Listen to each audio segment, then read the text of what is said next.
JRed550 Moore Kia dealer. Shop online at northtownkia.com. We'll go to John in Batavia. John, welcome to the Extra Point Show. What you got for us? Hello, thanks for the show. I'm hesitantly saying yes. I believe in this team. I've been having some arguments with my friend and my brother who's kind of burnt out, and they remember the 10-game win streak back in 2018, but that 10-game win streak, that was the result of hot goaltending. There was a lot of overtime and shootout victories. This is more legit. I mean, I don't know if they're going to make the playoffs this year, but at the very least, they should. At the very least, be a few points short. I expect this team to be exciting and keep it interesting. But I have very cautious optimism. Do you agree? I'll have a listen. John, thanks for the call, man. I think that's. I will not disparage anyone that looks to 2018, 2019, that 10-game win streak and goes, "No, I've been burned before."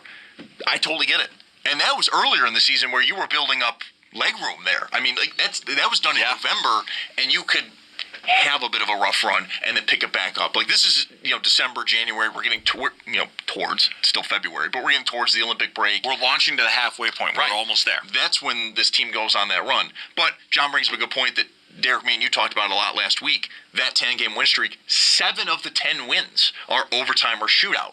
Now we're at the point 3 of the 9 wins of this streak were overtime or shootout. And now you're looking at a different perspective of now they're showing that they can win these games in regulation, a bugaboo that they had to start the year, as a matter of fact.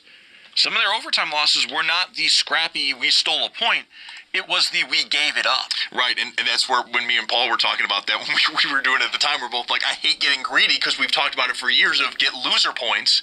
Now they're getting loser points, but we're like, but not like that. But you're doing it wrong. You're doing it wrong. You're not stealing a point on the road. You were up 3-1. You gave up 3 goals, but 3 ultimately unanswered goals to lose in overtime. What are we doing here? Or even the games that you managed to win that ultimately are like the shootout wins or something like that, or even some of the overtime wins.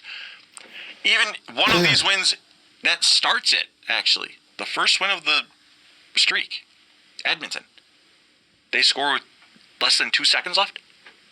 Yeah, I think so, yeah. And you have to then grab it back, which you do, almost immediately in overtime, actually. But those overtime losses, they were also, your big players, your top billing guys, are making catastrophic mistakes in 3-on-3.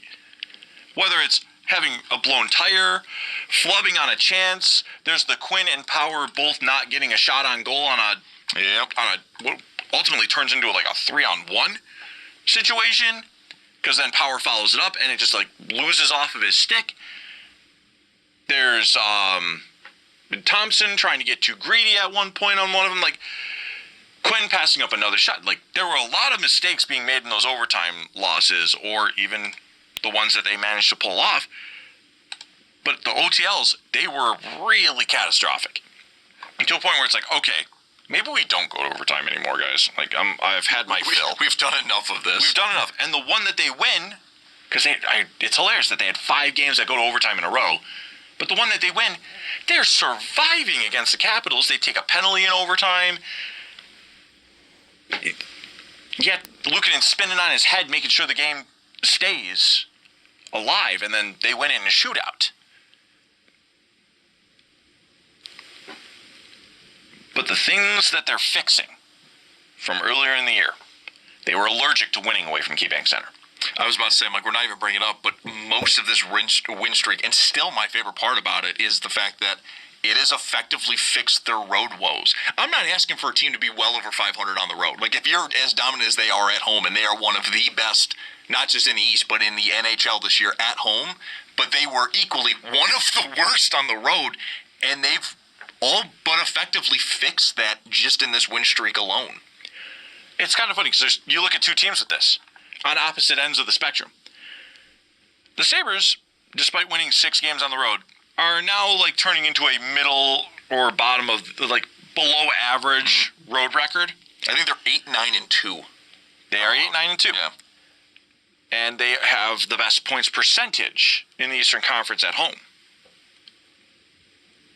Then you look over at the New York Rangers, a team that has 1 less point than Buffalo, though they've also played 3 more games. But at home, they're 5-10-3. Yeah, they can't The win. Rangers have the best road record in the Eastern Conference. Nearly the NHL, but Colorado refuses to lose games in regulation. They just don't lose, yeah. They're incredible. No, they're obnoxious. They have 2 regulation losses the entire year. Both of them are on the road. They have yet to lose in regulation in front of their own fans.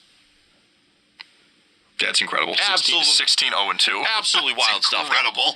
But the Sabres are not just winning in front of the fans now. Now they're winning on the road. And now they're showing that they can be a real boy. The puppet stage is over.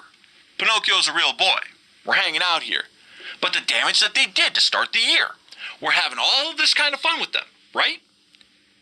They could still very much not make the playoffs because if the season were to end today based on points percentage, they would make it. But,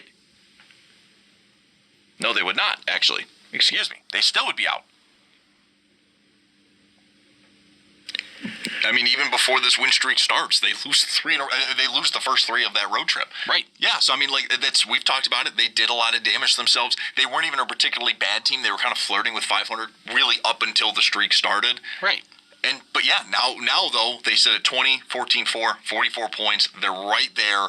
They have now at least made it to where I think even fans that aren't fully bought in, and again, 803-0550, the number to call, give your thoughts on where you sit